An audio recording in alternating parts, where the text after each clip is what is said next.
Hello, hello. Greetings, everyone. Cindy Drozda here.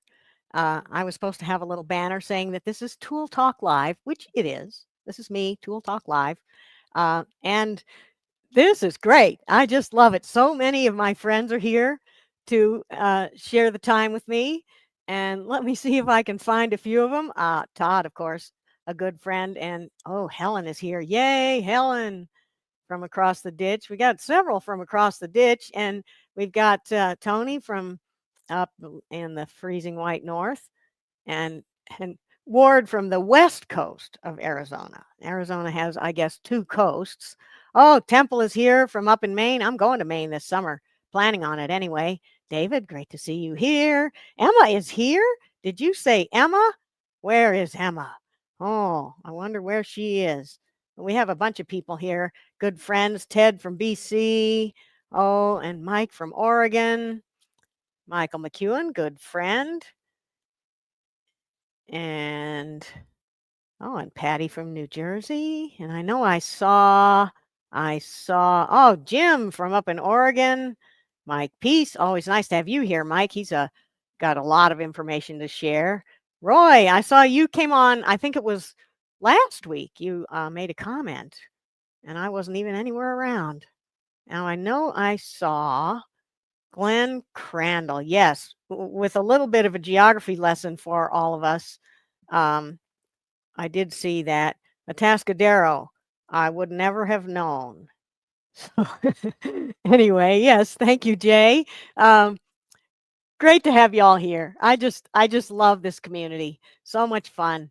And what am I going to do today? Well, I've got a plan. If any of you remember, the right before AAW, Emma Cook was in the States to demo at the AAW, and she was demonstrating here in our area. So I grabbed her by the scruff of the neck and brought her in here, and we were turning something. And here it is. Todd was also on the stream. This was a sharing session. So Emma turned this. She started it. It's not complete. And even without having the piece, Todd turned a lid for it. And we do have Todd here. Let's see. There he is. Hi, Todd. Hi, So, everyone. Sorry, I was just muted for a second. Yeah, mhm. hopefully it looks okay and fits okay. So, It actually looks great, but the Todd's in Texas, Emma is in Colorado, and they're trying to make a lidded piece, right? So the lid doesn't fit perfectly. Big surprise.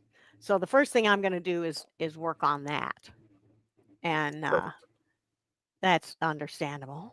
And then I'll shape the back side of it. Now I don't know how far I'm going to get today because I am going to try to make this a finished piece, not just a hack it out demo piece with no sanding. This is going to be a really good one. Oh, hey, Michael, good point. 5 weeks until SWAT. I better get to work. It's only 5 weeks. Jeez. Whew. I'm not demonstrating, thank goodness, but I am supposed to have a lot of inventory ready. And one thing I do have is sea urchins. Finally, I found some sea urchins. Got some really great big ones too. All right, so what we're going to do first here is I'm going to mount this piece in the chuck. I spilled some coffee on it earlier. Good thing I'm going to finish this up. Emma, or maybe it was me, I worked on this a little too, made a tenon on the back, and then Emma Cook did this work on it here. And let's see if I can show. Here's the stuff she was using. Her chameleon flakes and pigments, and some ethereal flakes and or pigments as well. And so you can't really tell maybe, but it's kind of got this dichroic effect. And there's little texture in the bands here that will come out better once I put some finish on it. The little bowl inside is unfinished. I'm thinking I don't know if I'll make it deeper. I'll definitely sand it, and I'm going to make the lid fit better. Right now, the lid, if you see how it is, it's sloppy in this opening, but I'm going to recess it down further, so there'll be another little detail between the chameleon and the edge of the lid. So yeah, let's put this in the chuck here to start with. And another thing I need to do is the lid. Let's see if we can get the lid. Todd put this little doming resin opal inlay in there, which is great stuff. But it got, you can't even tell, can you? It's got a tiny bit of a film on it from the tung oil. And so I want to jam fit this into the piece here so that I can polish that up, right? So first thing I'm going to do is that.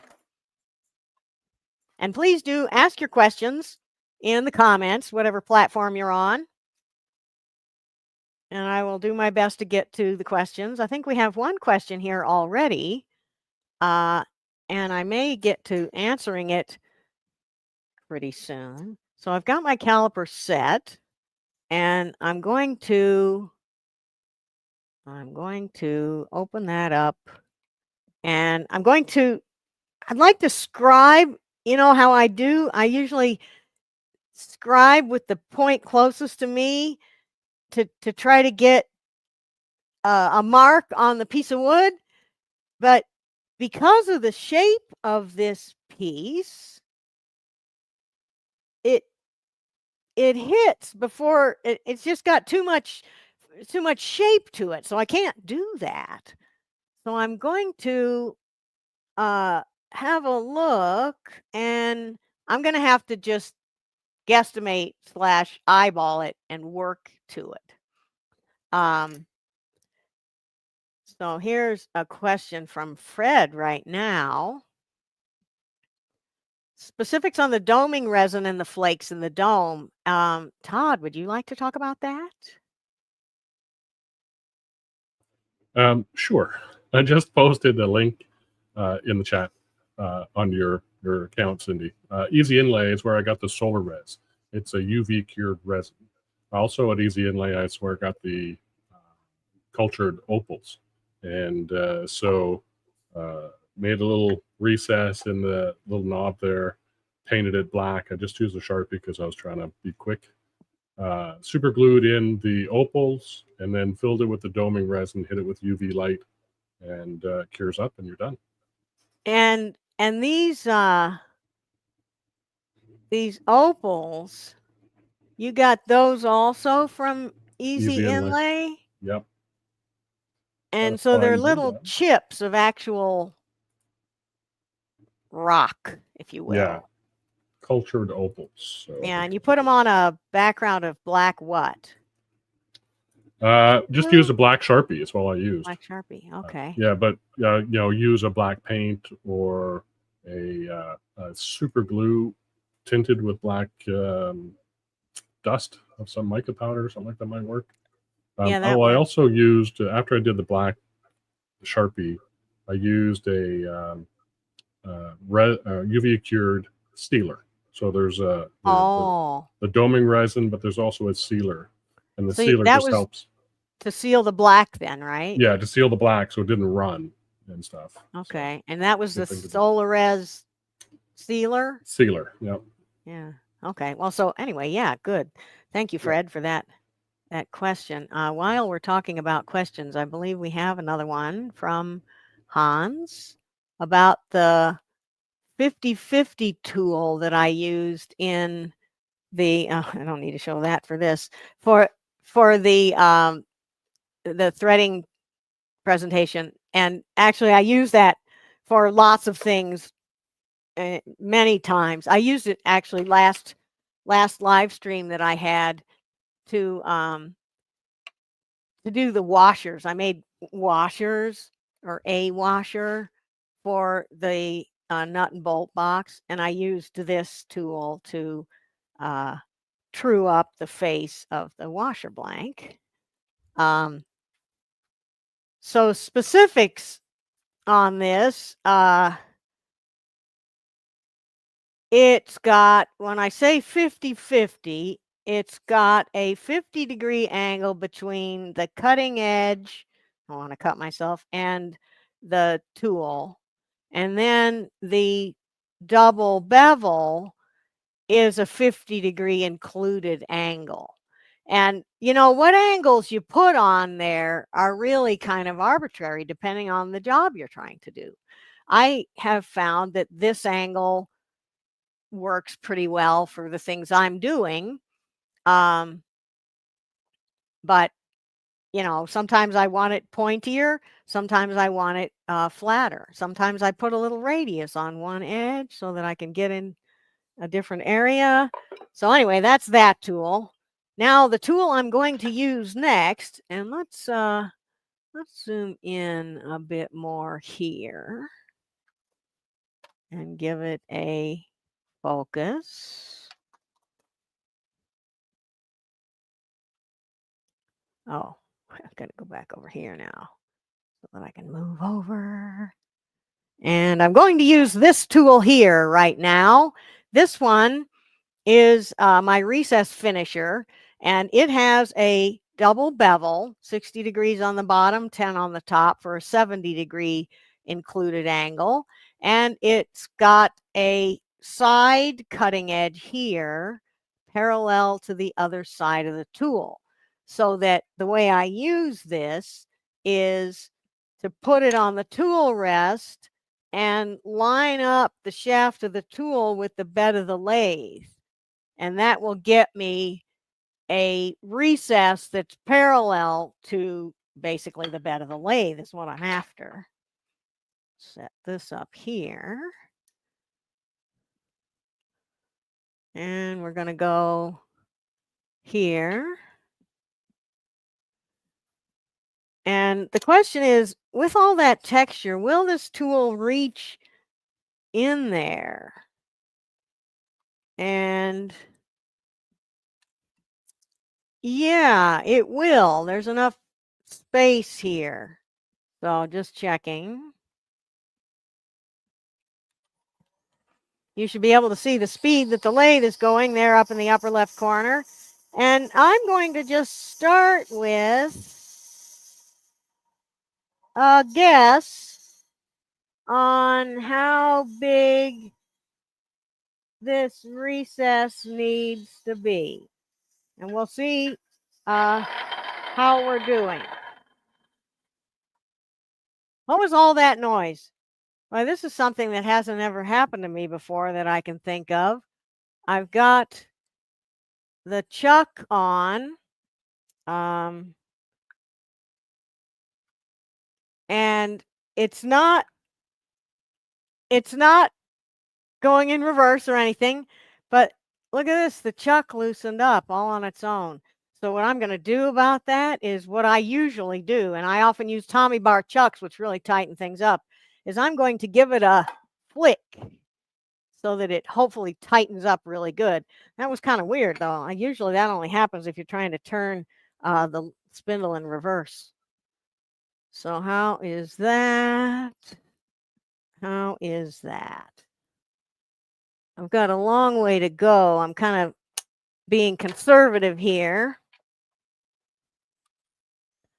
And we'll hopefully not to have that little weirdness happen again. Lining up with the bed of the lathe, and I'm just drawing the tool out toward me. We'll do it from the top next time so you can see what that's like. Okay. Still got a pretty long way to go. So what I'm doing here is, don't need to see that chuck anymore. I am lining the tool up with the bed of the lathe, and I'm going to just take a light cut here by moving the tool back and forth along the wall. And I'm kind of looking for a tight jam fit here, hopefully.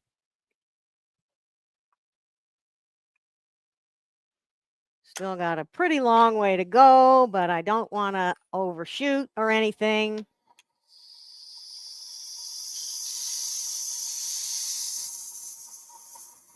This wood has got the grain running perpendicular to the bed of the lathe.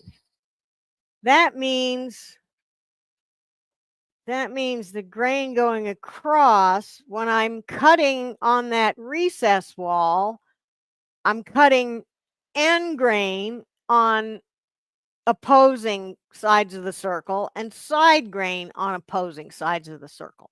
And that is not your ideal recess cutting scenario. It's much easier to cut a recess if the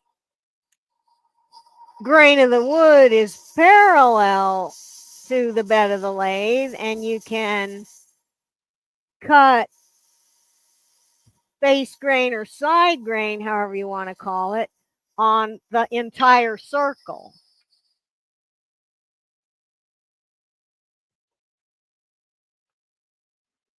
Still got a pretty long way to go. Sneaking up on it. And I'm not so sure this tool is as sharp as I wish it was. This tool is a double bevel negative rake scraper, I call it. And what I do is sharpen only the bottom bevel. And when I sharpen the bottom bevel, it puts a little burr on the top side, which allows me to take a nice fine cut.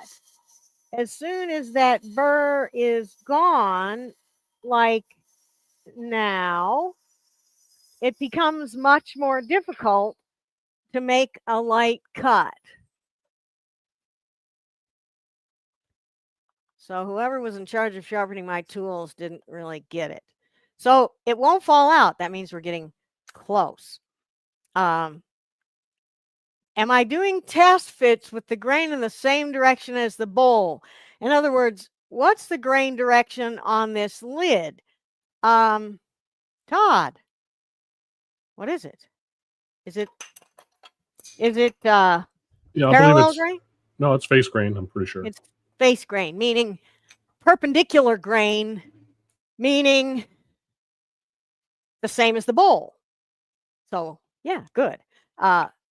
Was I being really careful to check the fit with the piece in the correct orientation? Well, no. And do we have a little bit of ovaling in our piece when it went from Texas to Colorado? Maybe. What I'm going to do is get it to fit. And I don't ultimately want a tight fit here. Ultimately, in the finished piece, what I want is something that's got a lid loose enough to be able to lift it up with one hand. I don't think this is a pop fit lid kind of a piece. But for right this minute, I want it to stay in there so I can polish this little inlay. So that's a good jam fit, and I can't really tell if there's ovaling in either part. It looks like it's good, but so now I've got this stuff called Magic Juice, and it's 6 little bottles of stuff going from number 1, which is a coarse grit, and I'm going to start with that and polish this up. I know this is tedious, but like I said, we want this to be a really nice piece. And there's some debate about what are we going to do with this. This is a collaboration between me, Emma, and Todd. And Magic Juice is kind of hard to get out of its container.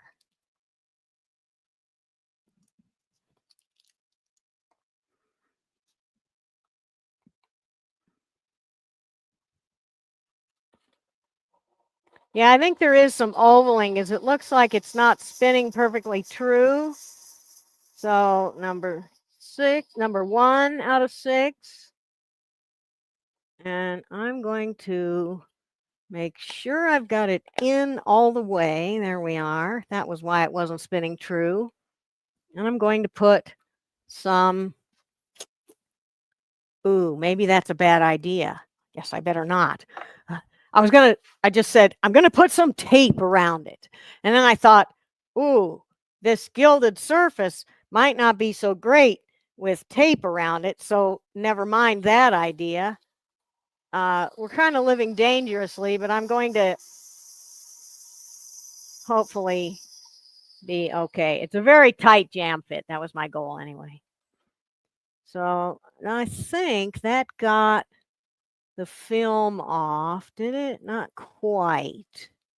So we'll do one more round with number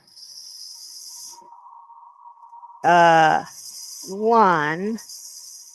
This is a awkward thing, a complaint I now have developed for Magic Juice is that those little bottles, once you get some of it used up, the little bottles don't dispense this thick viscosity stuff too well.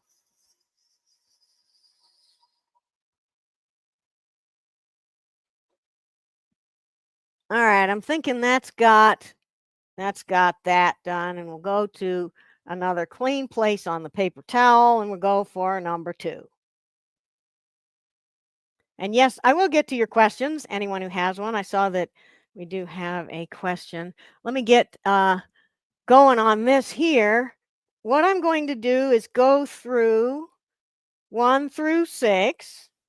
So while I'm doing that, I saw that Harry has a question showing that tool, and I'm not sure which tool you were thinking, either the 50/50 double bevel negative rake tool or perhaps the recess finisher. And what I'm going to do is point you to my YouTube channel, and that is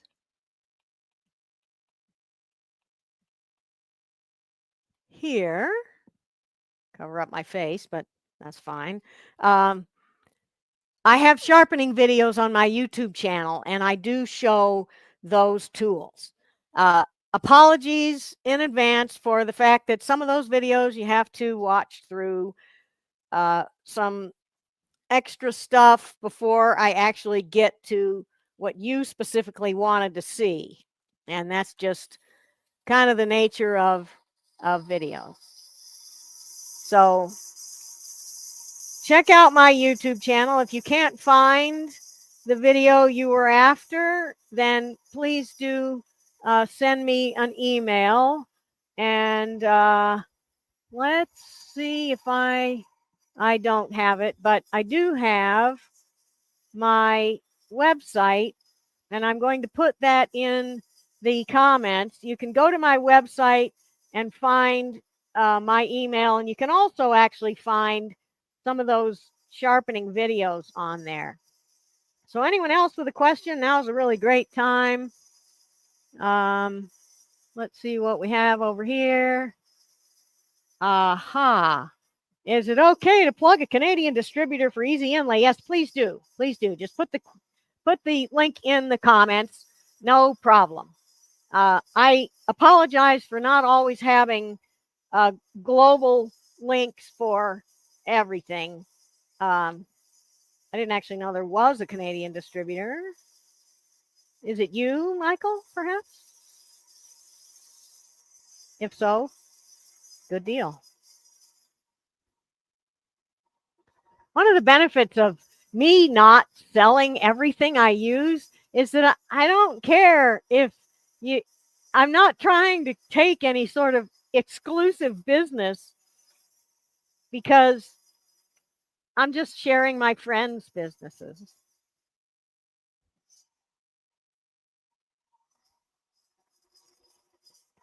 So we're on number 5 now. Number 5. Yeah, sounds like Michael is the distributor he's talking about in Canada. So yeah, good guy and good company. So if you're in Canada, there's no reason to pay freight from the US. And Scott and Nancy, the Easy Inlay folks, make a sale either way. So here's number 6. I'm shaking them up before I use them. And Duncan says that Axminster is a UK distributor for Easy Inlay. Great. That's also really good to know. If you have a link for them, I'm sure everybody on the other side of the lake will appreciate it. Number 6 is really, really watery, really liquidy. And if you're wondering about speed, as I remember, and I could be wrong about this, seems like I remember that on the Magic Juice Stadium Pen Blanks website, they say they want you to use this stuff at full speed. So that's what I was doing. All right, there we are. A beautiful, beautiful, shiny inlay. Oh, yes, that was very, very nice.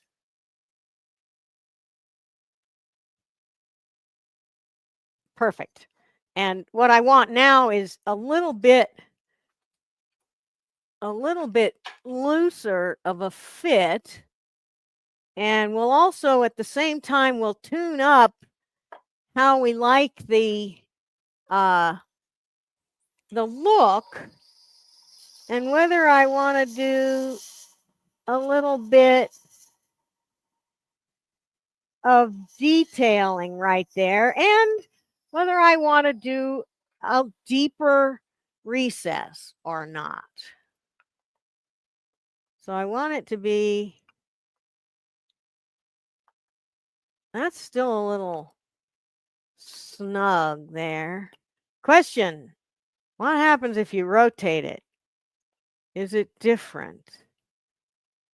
There might be a place where the grain aligns. And it loosens up, or where the grain doesn't align and it tightens up. I'm not feeling that.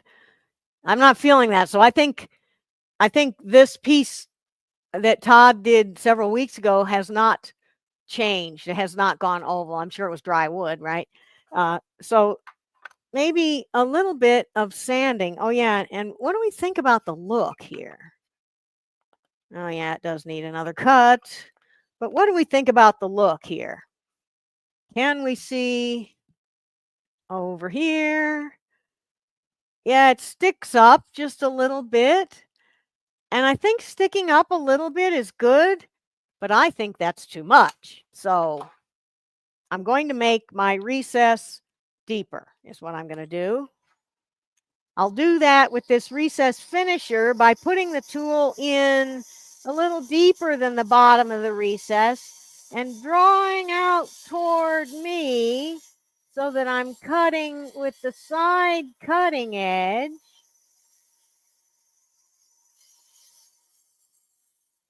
And we'll make it a little sloppier, basically. Now I want to do a little bit of a chamfer on the rim of the opening.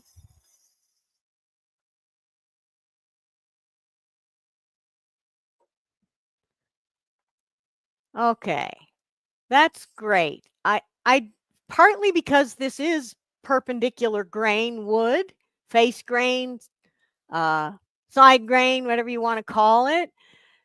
I know that it's possible that these two pieces could oval at different rates depending on the seasons of the year. So I don't want it to be tight. Great. Now let's do a little work on the bowl.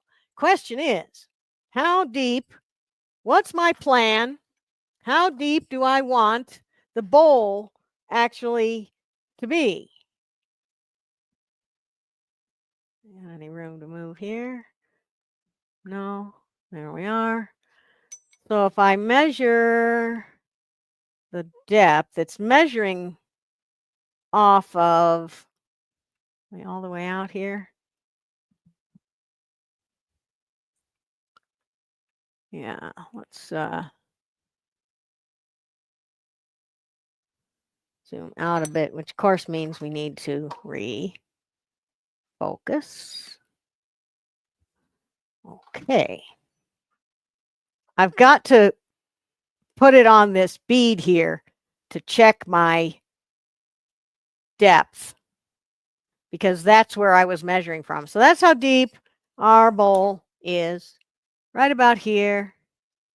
And what do I think I want? If I had a little bit of a foot, if I had some shape, if I have a rim about this thick, and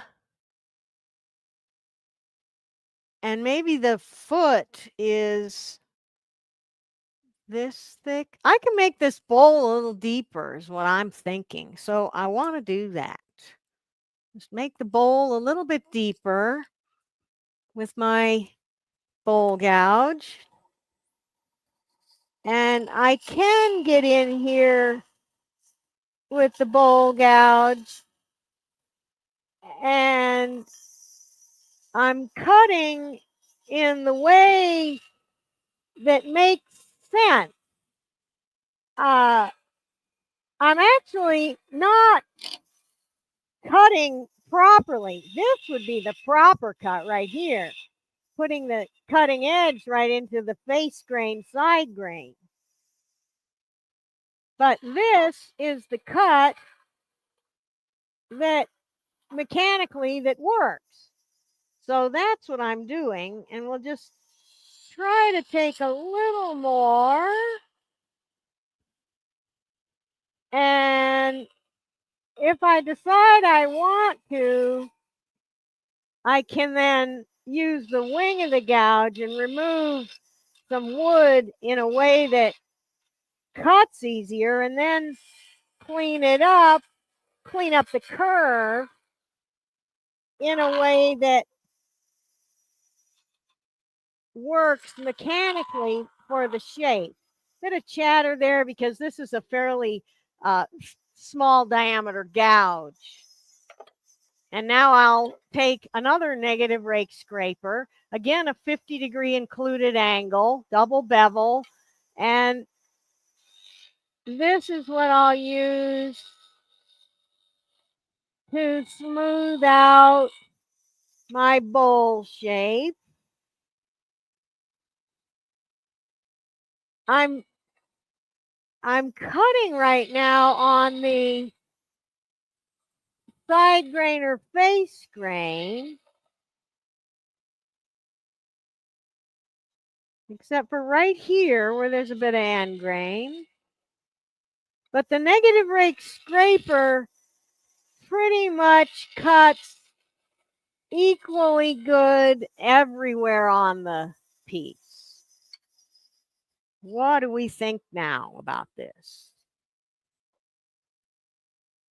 That's pretty good, pretty nice. What I'd like to really do is sharpen this tool and take another light little pass to clean up any tear out. My strategy there being I did some shaping where I was taking relatively heavy cuts. And then I didn't actually sharpen it, but I should have. I just took a real light pass, and that should get rid of tear out. And now I want to sand this, and I know you don't want to watch me sand, but I do have to sand it. So what am I going to do to make this a finished piece and not make all of you guys bored to tears watching me sand? Well, I would probably rechuck this later on a vacuum chuck to do the sanding. We'll do a little bit of sanding. And before I do any sanding, I'm going to take a negative rake scraper of any kind that'll reach in there and just do a little chamfer on that sharp edge at the, this is the rim of the bowl, the rim of the bottom of the recess where the lid was sitting.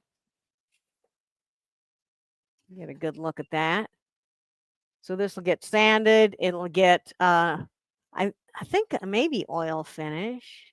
Now I could do some more work on this edge here with some of Emma's flakes. And I'm kind of wanting to leave it like Emma did it.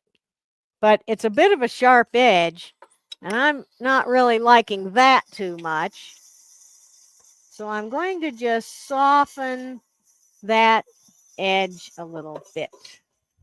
The thing about a spontaneous collaboration is you're kind of compromising how the different elements work together because different people did them at different times. And I don't want this to turn into just something I made, right? I want to have it be something Emma made. So there we have it. Looks good. Now the other side. One option I have is I could jam chuck on a tenon that goes where I just made that lid recess. That's a good idea. Vacuum would also work. So what I want to do next is reverse this, and I don't like to. I could, a lot of people are probably saying, why don't you just expand the jaws into that recess? And I personally really don't like to do that. My finding in general has been that when I try to do that, I end up with marks from the jaws, especially if it's a fully sanded surface. I end up with marks from the jaws, and I really don't like that. So let's take a moment here. And I've got a couple of things to talk about. Have we got some questions here? This is a very dry bowl. The lid was made from dry wood by Todd, and the bowl was turned from dry, commercially kiln dried furniture kind of lumber by me and Emma over here. So, got any more questions? I don't think so. All right. Oh, Jennifer's here. Great to see you here. And Michael has been updating us about easy inlay and things. Bummer that Axminster won't be carrying them. Oh, well. Oh, I cleaned. Todd's referring to, and he says, cleaning up my mess. He's referring to the fact that all that polishing I did was because he got some tung oil on the inlay after it was all done. And yeah, ideally you might have wanted to tung oil finish the piece and then do the inlay, but it usually never works that way. Right. So did I see? Oh yes, here's a question too. The wood. The bowl is cherry, commercial kiln dried cherry, and the lid is curly maple, and you can see it does have a fair bit of curly to it. we zoom in here, a pretty nice grain to the lid. Oil finish makes that grain stand out too. So I would never put a paint on wood like this. Gorgeous wood. All right. And what kind of finish do you use over the flakes? Well, Emma's description of it is that the flakes as is are about like paint. In other words, they're as durable as paint would be, meaning that it will wear off, but you don't have to top coat it to preserve it. So if you leave it uncoated, you get more of that color shift from the chameleons.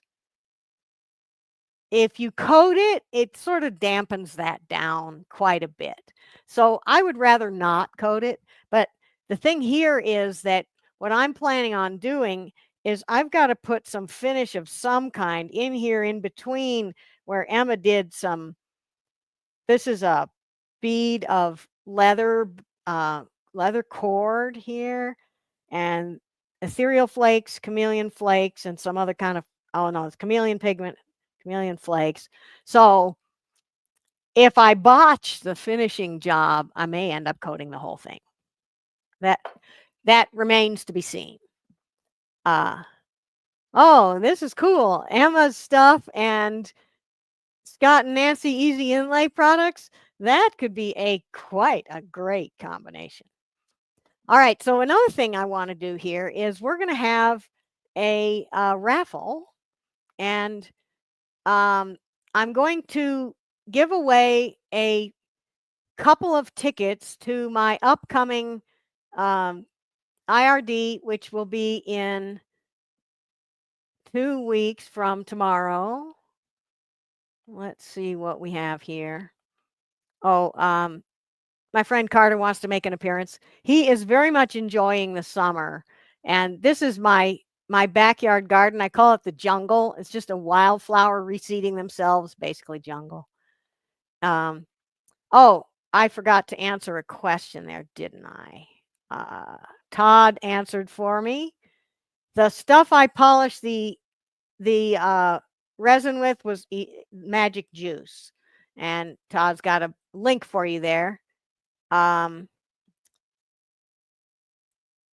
I seal the wood before applying the flakes? Yeah, you kind of need to, because the way to apply those flakes is with an adhesive called size that it dries a certain amount of time and becomes tacky enough to where when you sprinkle the flakes on it, they stick. This is the same thing that would be done with, like, this picture, this sea urchin in the picture here. This has metal leaf applied, and that's done a similar way. You put the adhesive on, let it get tacky but not dry, and the metal leaf will adhere, and then it will fully dry, and the metal leaf will never come off again.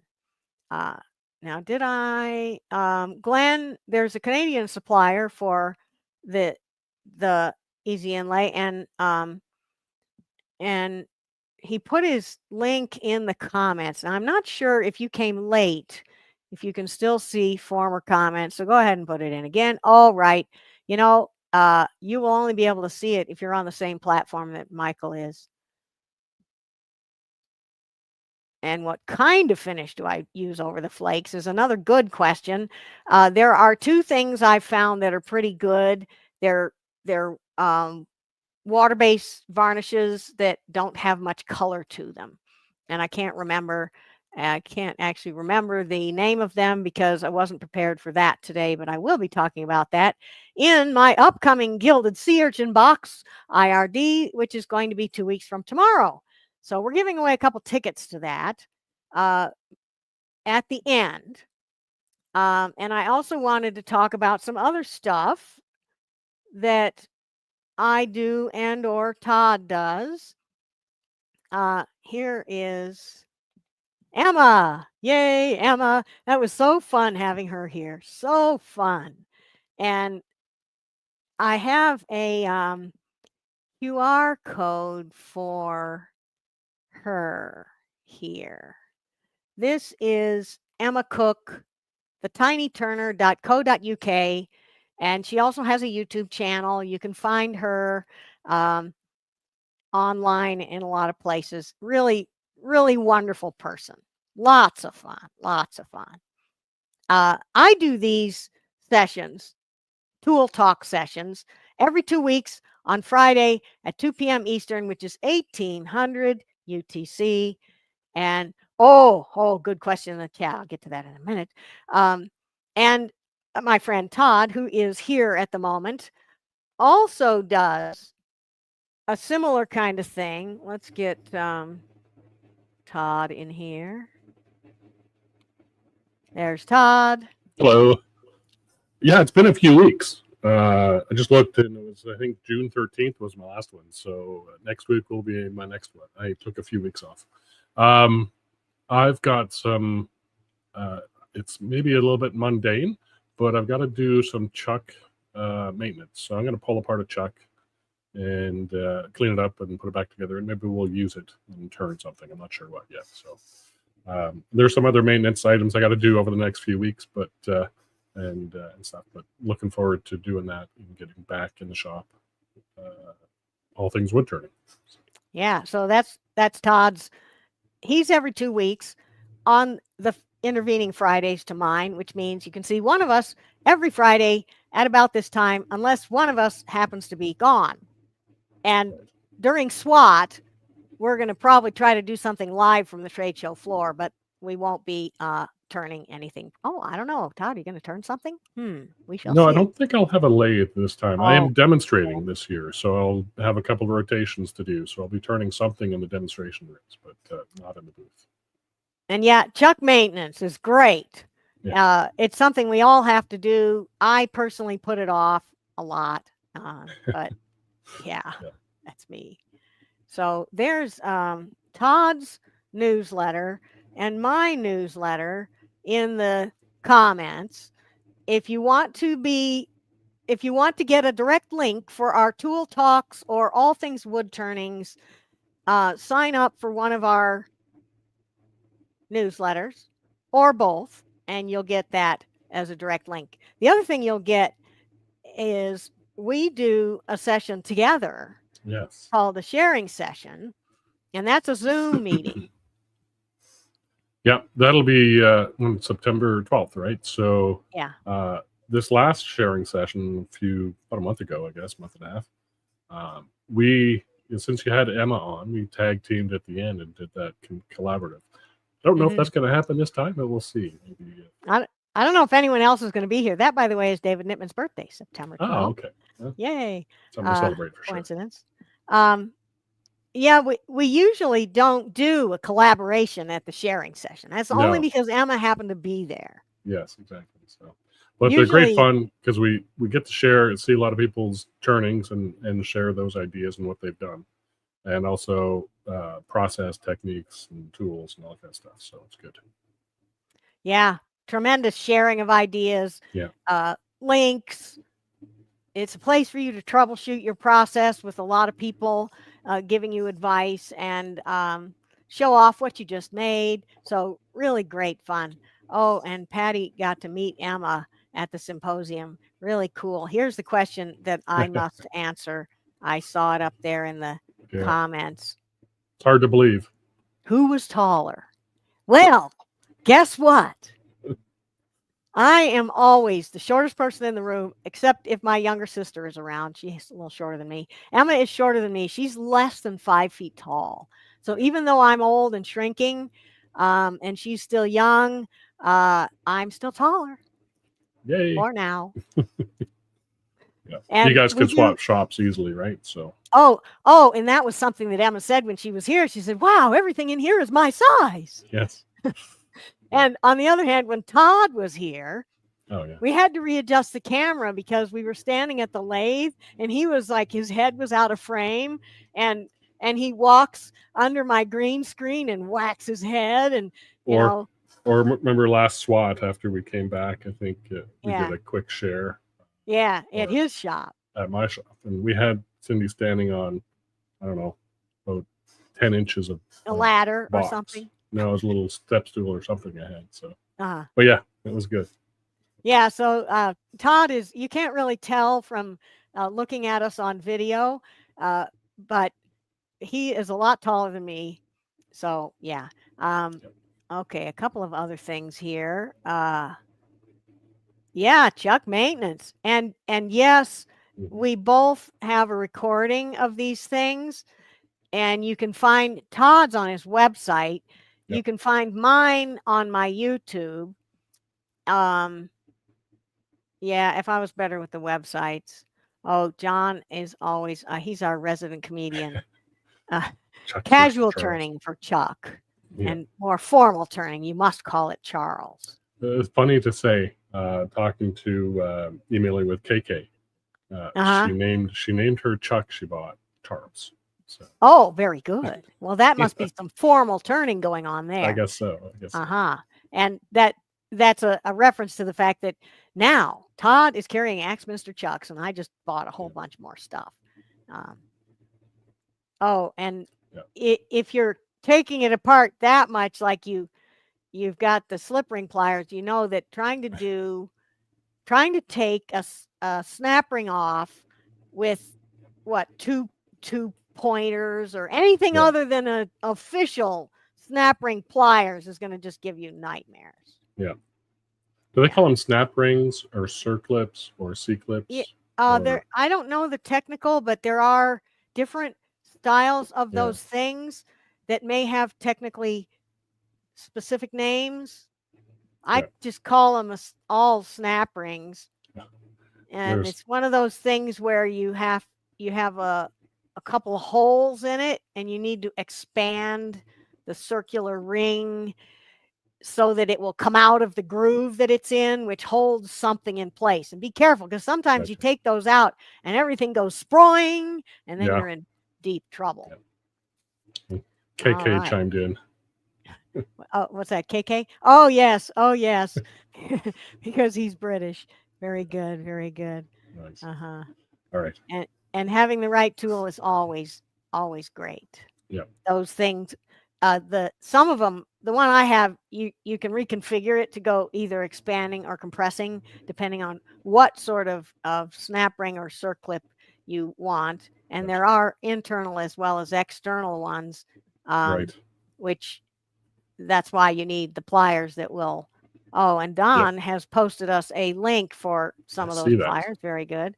I haven't really done a video reviewing all the texturing tools, but I have done a couple of online classes, which are now videos, of using some of them. And Todd has also done, haven't you done some texturing? Yes, a few. You've done better with the spiraling tools. I've done some texturing with some of the elf tools and some of the mini sortie texturing tools. Yeah. It's been a while. Yeah, so you can find some stuff from either of us, but that might be a really great subject. And I love this one. They call them, there's a particular thing that I have always heard called a Jesus clip. And that's because of what you say when it flies across the room as you're taking it out. Yeah. Maybe I'll put a magnet on my pliers as I pull it out. No, that's a good idea. And so John does his texturing with the piece flying out of the chuck. Another thing you can do is when you get a catch, you get a really interesting texture. All right, so enough of that. Yes. We are going to do a raffle at the end, and I'm going to move on to, let's see here. Let's go here. And I wanted to mention back over here. I am doing a hands-on again and again and again at Stuart Batty's shop in Boulder. So if you ever wanted to work with me in person, this is the only opportunity I'm planning to ever do this, because I always end up bringing my entire shop over with tools for everyone and chucks and live centers and various things. And I provide all the wood, and we did some burl coloring and other stuff. And I may change up the agenda a little bit, but the next one is October 13th through 17th. And I don't have a link ready, but you can find it. And if I were a little better with the tech stuff, I'd probably have something even better to do there. But here's what I wanted to do. And over here on my website, if you click the subscribe button here, it takes you to a very nice little form where you can get on my mailing list, and that will get you notification of all the stuff I'm doing, including links to find them. And I now have my Gilded Sea Urchin box on here. No pictures yet. They're coming. You can also sign up for past ones and get the recording. And if you're wondering what happened to the plans from the last session, it goes on to the page with the video as soon as I put the next thing up. So yeah, that's me. And we're back here. Very good. And I am going to be back here. Tech is working today. Very good. Yeah, Pete, if you've ever seen Stu's place, it is amazing. He never does anything halfway. He's got brand new large Powermatic lathes, brand new Vicmark chucks, a set of tools for everyone. He'll tell you, you don't even need to bring anything. And yeah, you really don't. Although I'm not going to recommend that you show up with nothing. I recommend people bring as many tools as they can manage of their own tools, because it's always more fun to use your own stuff, really. And your own tools, you're familiar with them. But if you're flying and you don't have much room, that's great. What threading jigs did I use? I talked about what little I know of, a couple of them. The Bonnie Klein jig, which I have and have used. The Hope jig, Simon Hope jig, which I have not used. I've seen pictures and videos and things. And the Baxter Thread Master, which I've seen in action but not used. And the work I did was with the Chefware Kits jig. And I show you a couple of modifications for that Chefware Kits jig that make it a little easier to use and more accurate. And the Hope jig looks really good. You can also buy it in Canada now. I'm going to try to save up my pennies and get one and try it. Like Mark is saying, he bought one, and the swing away is very good. It's a hinge mechanism. I rigged up a pin on mine, which works really well too, but something more you have to do. All right, where are we? I guess it's time for a raffle, isn't it? I've talked myself through a lot of time, and this means that 2 weeks from today, we will be doing the backside. So be thinking of what you think for shape, and do I put a foot on it? I'm thinking I'm going to make an OG shape, which is kind of like the shape that, what's that all about? Oh, you have quit on me, huh? Well, that's unfortunate. I'll have to work on some tech. The OG shape that the lid is what I'm thinking I'm going to do for the bowl. So actually, the bowl will kind of look like this on the bottom. I'm thinking a foot on the bottom to lift it up a little bit. So yeah, good stuff. All right, so let's do a raffle. What we're going to do here is you enter in the comments #SeaUrchin, and you'll win a ticket to my Gilded Sea Urchin box class 2 weeks from tomorrow. And if you can't make it live, there will be a video, of course, always. So go ahead and get your #SeaUrchin. Yeah, and it can be just like I wrote it here. Where are we going here? It can be just like I wrote it here, or it can be all lower. I can't keep up with them. All lowercase or all uppercase. I'm trying to chase these down and I'm not getting there. I saw an all uppercase one and there it is. So that works too. Don't put your name in there or any spaces or anything like that. And we're going to draw two winners. So let's get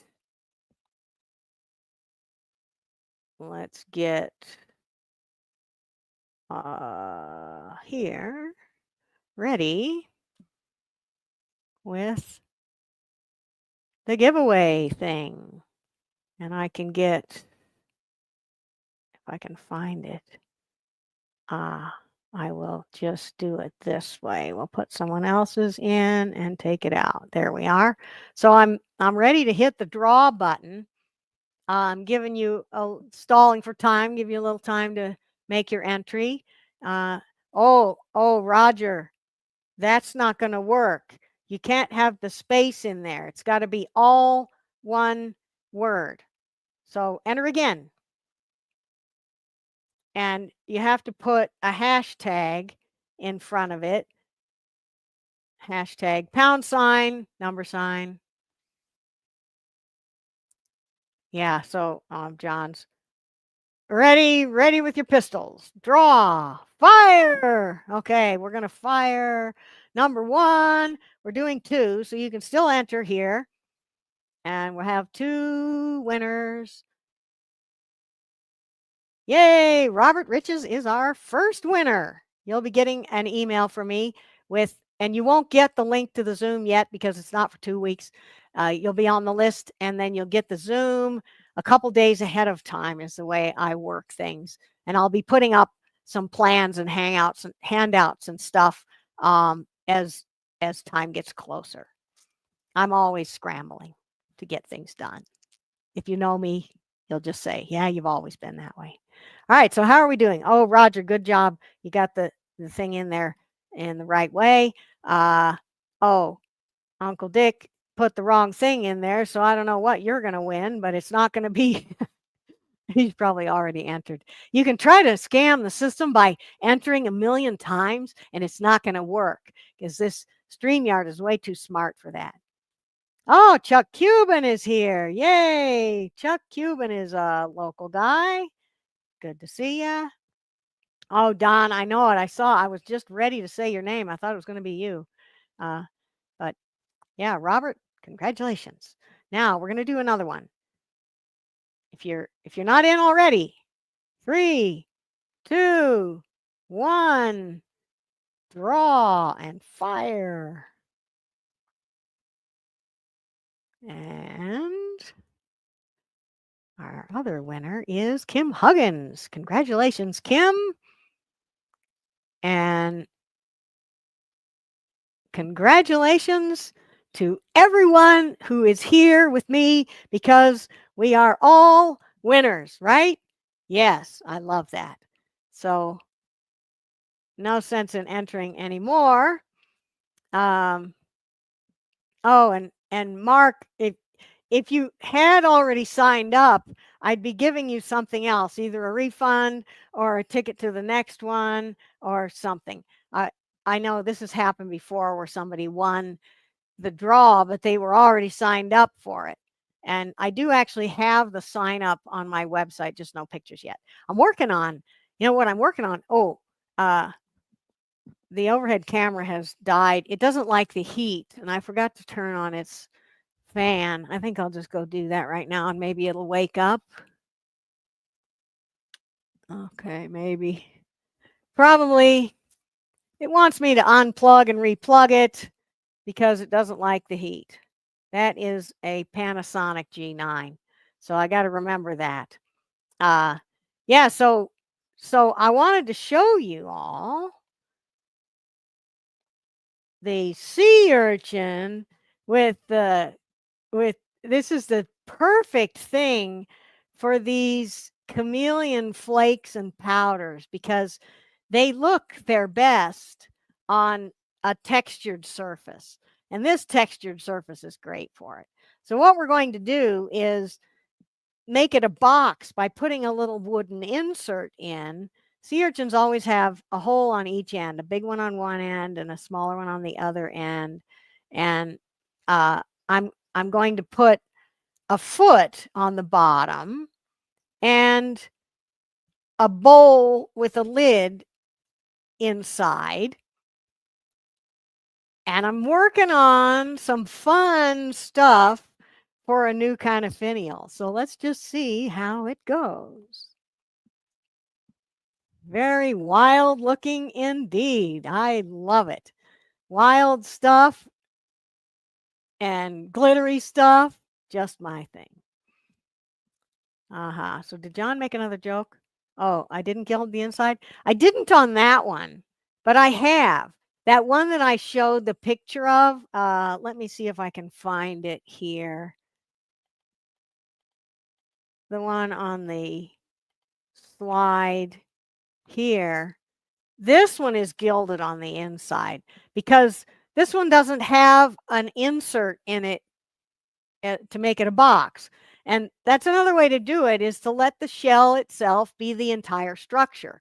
A lot of people do sea urchin boxes out of those real fragile sea urchins, in which case you wouldn't really want to do that. So what I'm going to do here is not rely on the sea urchin.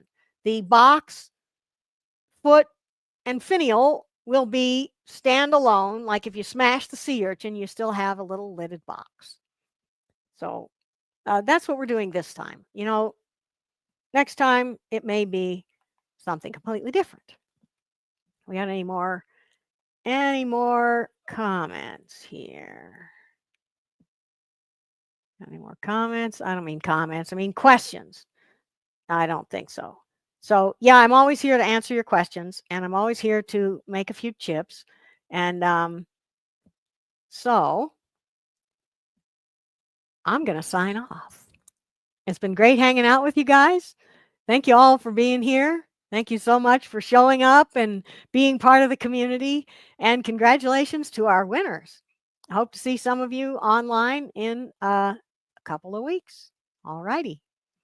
Over and out.